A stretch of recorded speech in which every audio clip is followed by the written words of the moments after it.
तो दोस्तों काजी scientific solution आपका फिर से इस्तकबाल करता है। जैसा कि लास्ट वीडियो में हमने आपको बहुत सारे कॉम्पिटिटिव एग्जाम्स के बारे में बताया था कि after 12th arts commerce science stream से होने के बाद आप किस फील्ड में जा सकते हो, कौन से रास्ते आप लोगों के लिए खुले हैं। तो उसमें एक चीज़ मैंने कॉमन आप लोगों को बताई थी कि जो लॉ है, वकालत जिसको बोला जाता है, वो आर्ट्स कॉमर्स और साइंस तीनों स्ट्रीम के बच्चे उसमें आ सकते हैं। तो इसीलिए आज देखिए हमारे बीच में हमारे व्यूअर्स के लिए लॉ कॉलेज ऑफ जामिया के प्रिंसिपल डॉक्टर जरदाब मैडम हमारे साथ कुछ वक्त देने के लिए आए हैं। बड़ा मशगूली का वक्त था, हमने बड़े रिक्वेस्ट करके हमारे व्यूअर्स के लिए इनसे टाइम मांगा है।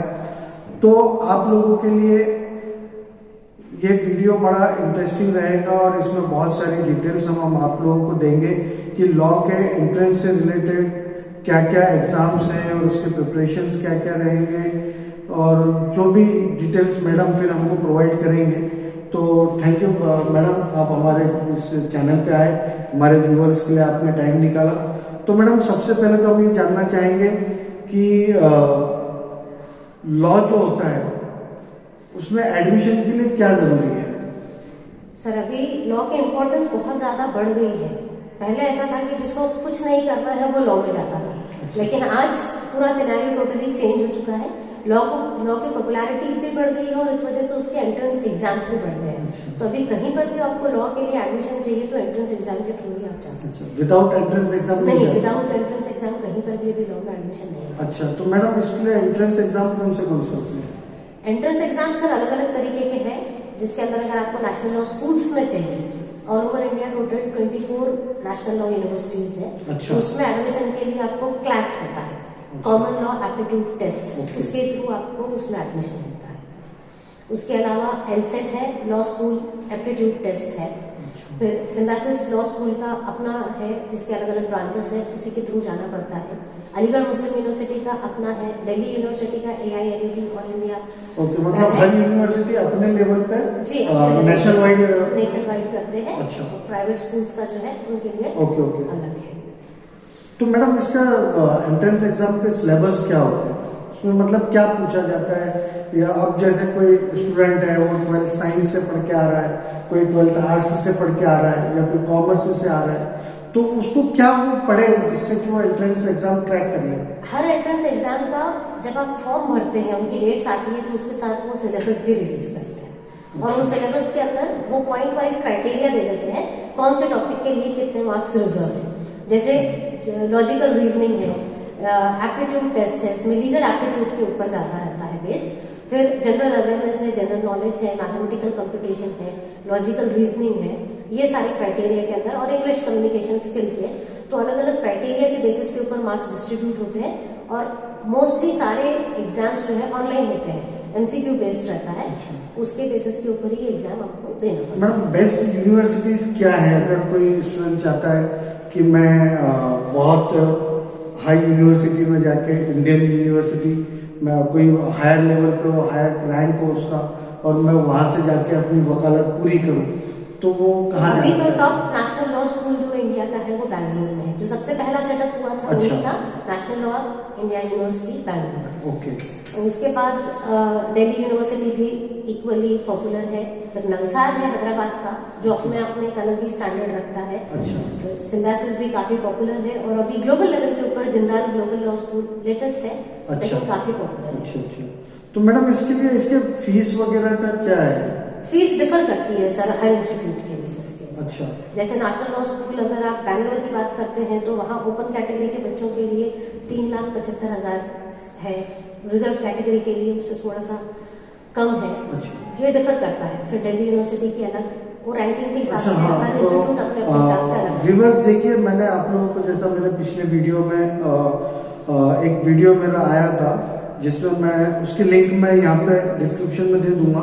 उसमें मैंने बहुत सारी गवर्नमेंट की स्कॉलरशिप्स की डिटेल्स दी थी। तो आप ये फीस वगैरह के लिए वो स्कॉलरशिप्स का जो मेरा वीडियो है, government scholarship for higher education, तो आप उस लिंक पे जाके उस वीडियो को देख सकते हैं। तो मैडम मेरा एक सवाल ये था कि इसकी एलिजिबिलिटी क्या है, क्या एलिजिबिलिटी रहती है इसके एडमिशन्स के लिए? सर लॉ करने के लिए 2 कोर्सेज पॉपुलर है, एक तो है आफ्टर 12th और दूसरा है आफ्टर ग्रेजुएशन। अच्छा। तो जो ग्रेजुएशन के बाद है उसके लिए आपको कोई भी ग्रेजुएट डिग्री चाहिए, बट उसके अंदर क्राइटेरिया ये है कि आपका 10th रेगुलर मोड से चाहिए, 12th रेगुलर मोड से और फिर ग्रेजुएशन। अच्छा। 10+2+3 की डिग्री चाहिए। ओके। और उसके अलावा 12th के बाद होता है, तो 12th के बाद का जो होता है वो इंटीग्रेटेड कोर्स होता है, आमतौर पर 5 इयर्स का। उसके अंदर जो गवर्नमेंट के कोर्सेज है उसमें ज्यादा करके जो पॉपुलर है वो BA LLB वाला है।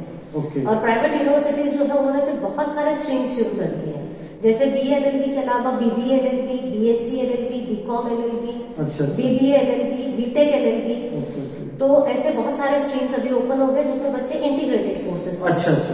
इंटीग्रेटेड मींस वो 12th करने के बाद डायरेक्टली लॉ के साथ आ सकते हैं। दूसरी डिग्री।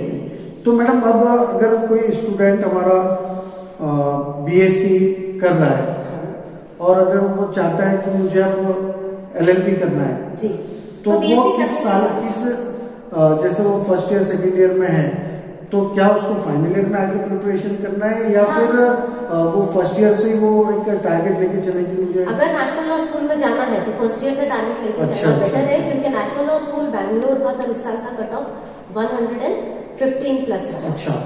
जो टॉप पूरे ऑल ओवर इंडिया जितने भी बच्चे उस एंट्रेंस एग्जाम को अपीयर होते हैं उसमें से टॉप 100 को नेशनल लॉ स्कूल बैंगलोर में एडमिशन मिलता है।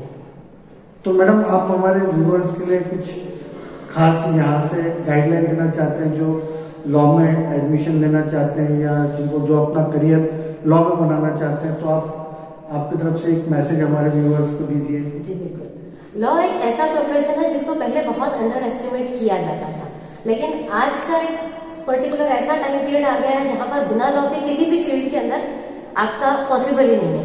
चाहे आप मेडिकल में जाइए तो वहां पर मेडिकल जूरिस्प्रूडेंस है, फार्मास्यूटिकल्स में जाइए तो वहां पर आपको पेटेंट से रिलेटेड लॉज आते हैं, आप टेक्नोलॉजी में जाइए तो आजकल तो टेक्नोलॉजी बिना लॉ के बहुत ज्यादा नुकसानदेह है। तो कोई भी फील्ड ऐसी नहीं है जो बिना लॉ के है। आप बैंक में जाइए वहां पर लॉ है, आप प्रैक्टिसिंग लॉयर बन सकते हो, आप एकेडमिशियंस बन सकते हो, आप रिसर्चर बन सकते हो, आप जज बन सकते हो। बहुत सारे एरियाज आपके लिए ओपन हो जाते हैं जब आप एक लॉ की डिग्री लेते हैं। जी, तो व्यूवर्स देखिए मैडम ने अभी हमको बहुत अच्छी डिटेल्स दी है और इसी के साथ मैडम से अभी हमने और वक्त भी मांगा है, आगे भी मैडम हमें वक्त देने वाले हैं।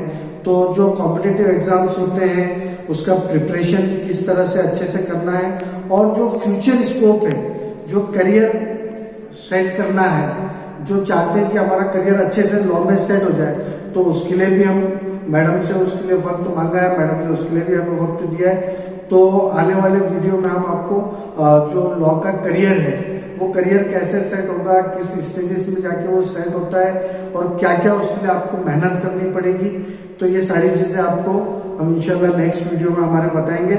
और तहे दिल से शुक्रगुजार है कि आपने हमारा वीडियो यहाँ तक देखा और मैडम को भी हमारे व्यूवर्स की तरफ से हम थैंक्स कहना चाहते हैं कि मैडम ने अपना कीमती वक्त निकाल के हमारे व्यूवर्स के लिए दिया। Thank you madam. मुझे अच्छा लगा कि मैं किसी काम आ सके, किसी को कुछ गाइड करके आगे भी कुछ भी जब भी रहा तो I am always there for you. Thank you madam.